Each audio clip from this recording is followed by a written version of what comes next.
સ્થાનિક સ્વરાજની ચૂંટણી આવી રહી છે ત્યારે રાજુલાનો એક વિડીયો હાલ ચર્ચાનું સ્થાન મેળવ્યું છે, કારણ કે સુરતના પૂર્વ કોંગ્રેસના નગરસેવક નિલેશ કુંભાણી અને સી.આર. પાટીલની જોડી દેખાઈ છે. ચોક્કસ આ વિડીયો એટલા માટે ચર્ચામાં આવ્યો છે કારણ કે નિલેશ કુંભાણી લોકસભાની ચૂંટણીમાં ચર્ચામાં આવ્યા હતા, ફોર્મ ભર્યું, પ્રચાર કર્યો અને છેલ્લા સમયે ફોર્મ પરત ખેંચી લીધું હતું અને સુરતની બેઠક બિનહરીફ આવી હતી. આપણી સાથે નિલેશ કુંભાણી છે. નિલેશભાઈ, વિડીયોને લઈને ફરી એક વખત ચર્ચા શરૂ થઈ છે. જોકે તમે લોકસભાની ચૂંટણીમાં ઘણા ચર્ચામાં રહ્યા હતા. રાજુલા જળ સંમેલનનો પ્રોગ્રામ હતો. પાટીલ સાહેબ આગલા દિવસે મારે વાત થઈ હતી, ત્યારે એને કીધું હું તમારા વિસ્તાર રાજુલા આવું છું. ત્યારે મેં એમને આમંત્રણ આપ્યું, મારી ફેક્ટરી આવજો ચા પાણી પીવા માટે. એને કીધું 100% આવે. એ આમંત્રણને માન આપી મારી ફેક્ટરી આવ્યા હતા. સી.આર. પાટીલ સાહેબ હતા, દિલીપભાઈ સંઘાણી હતા, કૌશિકભાઈ વેકરિયા હતા, ભરતભાઈ સુતરિયા હતા, મહેશભાઈ કસવાળા હતા, જેવી કાકડિયા હતા, હીરાભાઈ સોલંકી હતા, અમરીશભાઈ ડેર, બધા મારી ફેક્ટરીએ શુભેચ્છા મુલાકાતે આવેલા હતા. નિલેશભાઈ, નગરસેવક તરીકે કોંગ્રેસમાં સુરતમાં રહ્યા હતા, ત્યારબાદ વિધાનસભા 2017માં ચૂંટણી માટે ફોર્મ ભર્યું, પ્રચાર કર્યો અને છેલ્લે તમારું ફોર્મ કપાઈ ગયું હતું. આ ગુસ્સો તમારો હતો અને એનો બદલો તમે લોકસભાની ચૂંટણીમાં લીધો હતો. સીધું કનેક્શન દેખાય કે તે સમયે તમે ભાજપને સમર્થન આપ્યું હતું. એટલે કે આ વિડીયો એટલે ચર્ચામાં આવ્યો છે કે નિલેશ કુંભાણી હવે ટૂંક સમયમાં ભાજપમાં જોડાઈ રહ્યા છે. હજી કોઈ જોડાવાની વિચારણા કરી નથી, પણ આગળ જતા કાર્યકર્તાઓ, આગેવાનો, વડીલોની સલાહ લઈ આગળ વિચારશું.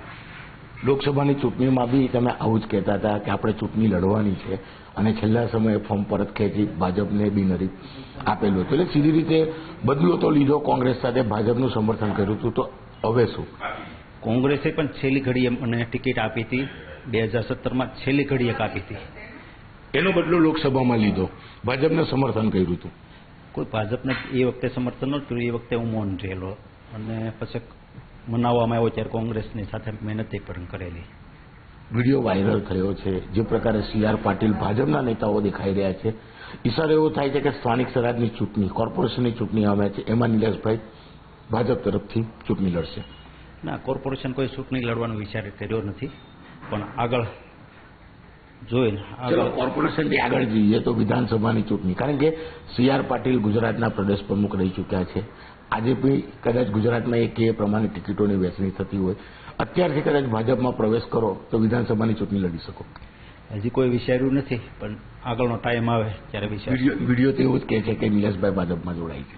ના, એ તો આવ્યા હતા મારી ઓફિસે મુલાકાતે, ઓફિસમાં બેસવા માટે અમે સાથે નીકળ્યા હતા. સી.આર. પાટીલને તમામ નેતા ભાજપના, નિલેશભાઈ કુંભાણી કોંગ્રેસના. અત્યાર સુધીની છું, અત્યારે કેમ?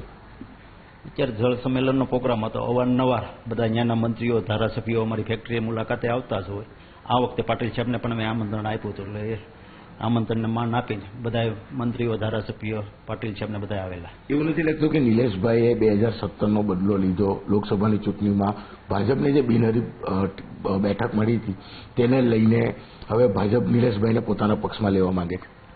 હજી કોઈ ચર્ચા બારામાં મેં કરી નથી. ભાજપ હોય કે નિલેશભાઈ જે રીતે હસી રહ્યા છે તેનાથી ચોખ્ખું લાગે છે કે ટૂંક સમયમાં ઓફર આવશે. આવે તો? હજી વિચાર્યું નથી. આવે તો અમે કાર્યકર્તાઓ, આગેવાનો, વડીલોને ચર્ચા કરી વિચારશું. કોંગ્રેસ પક્ષ સાથે ગદ્દારી કરી લાખો કાર્યકર્તા સાથે વિશ્વાસઘાત કરનાર, ખાસ કરીને સુરતના હજારો કાર્યકર્તાઓ સાથે છેતરપિંડી કરનારા એવા અને એમનો વિશ્વાસ તોડનારા નિલેશ કુંભાણી કોંગ્રેસને સર્ટિફિકેટ આપવાની જરૂર નથી.